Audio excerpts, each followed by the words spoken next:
What we wish we had done is the voice of regret, speaking in a sorrowful tone at a time when there is no going back. This is regret. No second chance. No, what would I do differently? Choose one or the other, but both will have their price, the price of discipline or the price of regret.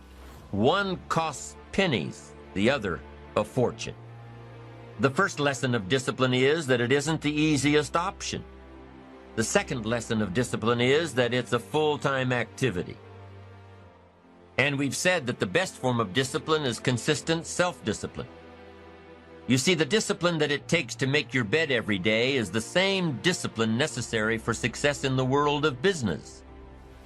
The discipline to organize your garage is the same discipline to organize your business. All disciplines carry through to affect all parts of our lives. If we're disciplined in just one area and lazy in another, guess what?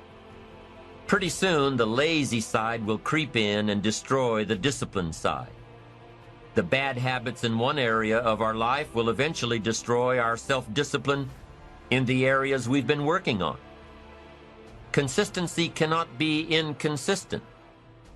Discipline is the mind being trained to control our lives. Discipline is a set of standards which we've selected as a personal code of conduct. Discipline is imposing on ourselves the requirements for honoring these standards. Once we've adopted these standards of behavior and conduct, we're committed to honor them. And if we don't, then there can be no disciplined activity. We find ourselves announcing our standards to our relatives, our friends, our associates. We shout our beliefs and condemn those who believe any differently, but then we don't walk the talk. We end up acting in a way far different from the beliefs we've shouted. We tell our kids that the TV is rotting their minds, yet we spend our evenings in front of it. We tell our employees that they must take advantage of every minute of the working day, yet we spend 3 hours at lunch. Do as I say, not as I do. This is inconsistent. This leads to a loss of credibility among those who watch us. And more importantly, this leads to a loss of credibility within ourselves. The only thing worse than one who is inconsistent in applying their self-imposed disciplines is one who has never considered the need or the value of discipline at all. These people seem to wander aimlessly, changing procedures, changing standards, changing loyalties, and shifting frequently from one commitment to another, leaving behind a trail of broken friendships, unfinished projects, and unfulfilled promises, all because of a discipline that was either non-existent or imposed so infrequently that it was ineffective. And your success is going to be largely based on two laws or principles. The first law is called the law of accumulation, and it says that every extraordinary achievement in human life is the result of thousands of ordinary efforts that nobody ever sees or appreciates. And the second law, which is a sub-law of this, is called the law of incremental improvement. And it says that great successes in America, successful men and women, are those who become better incrementally, a little bit at a time, every hour, every day, every month, every year.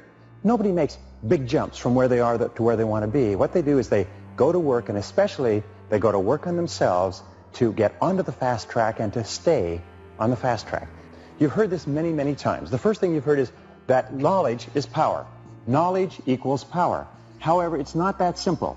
It's not just knowledge. It is practical knowledge that can be applied to getting the critical results in your particular field. It is knowledge that you can use to increase your value and to increase the value of your organization. So the more knowledge you take in that you can use to do something with, the more successful you'll be. In one study a little while ago, they concluded that the top people in every field were different from the others because they simply know more than the average person. They have more knowledge. It's one of the finest and fastest forms of leverage and one of the best ways to accelerate your career that you can imagine.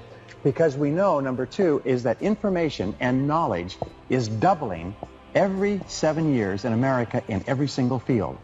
That means that in order for you to keep up, your knowledge has to double every 7 years as well.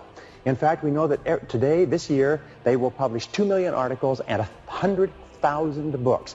And in order for you to keep current, you have to double your knowledge, or you don't stay in the same place. You actually start to fall behind.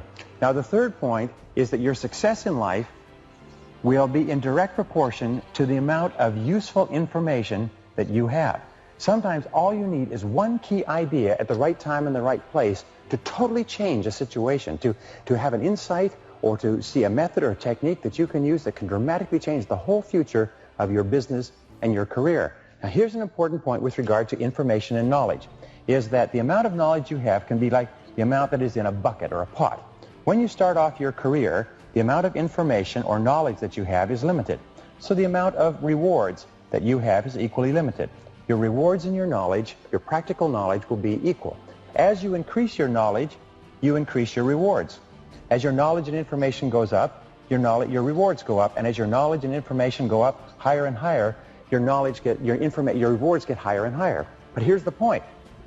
Your job, of course, is to put as much knowledge and information into this pot as possible, but there's a leak. There's a drain in the bottom of the pot. What does it mean? It means that some of your knowledge is draining out all the time. It's becoming obsolete. So if you stop putting new knowledge into the top of the pot, you don't stay in the same place. You actually start to fall back. Now, what's one of the finest ways that you can upgrade your knowledge, stay on the fast track, keep up? And it is to read. And it is to read 1 hour per day. Reading 1 hour per day can change your life. Reading 1 hour per day will make you an expert in as little as 3 years. Reading 1 hour per day will make you a national authority in 5 years. If you read 1 hour per day, it'll translate into approximately 1 book per week. Now, this doesn't mean newspapers. This doesn't mean television guides or magazines. It means reading mental protein, reading something that teaches you something educational, something that helps you to advance in your field. The average adult has approximately 72 discretionary hours a week. That means that you sleep 8 hours, you work 8 hours, you've got 72 hours left. What we're saying is take of those 72 hours and spend 7, or type if you like, invest 10% of your discretionary hours in your field. It'll translate into a book a week. It'll translate into 50 books a year. It'll translate into more than 500 books in 10 years. Now, the average adult American reads less than 1 nonfiction book a year. If you were to read only 1 nonfiction book each month, not once a week, but once a month, that would put you into the top 1% in professional development in America. So read 30 to 60 minutes each day, read 1 book a week, read 50 books a year, and it'll move you to the top of your field, absolutely guaranteed. There are key magazines in business and there are key magazines in your field, and you need to keep current with them. At the same time, you need to discontinue magazine subscriptions and newsletter subscriptions and even newspaper subscriptions that don't contribute to your major goals. So read Forbes, read Fortune, read Success Magazine, read Inc., read the key trade magazines in your field. Why? It's because the top people in every field read the magazines in their field. The inferior people read the newspapers, they read irrelevant things, or they just watch television.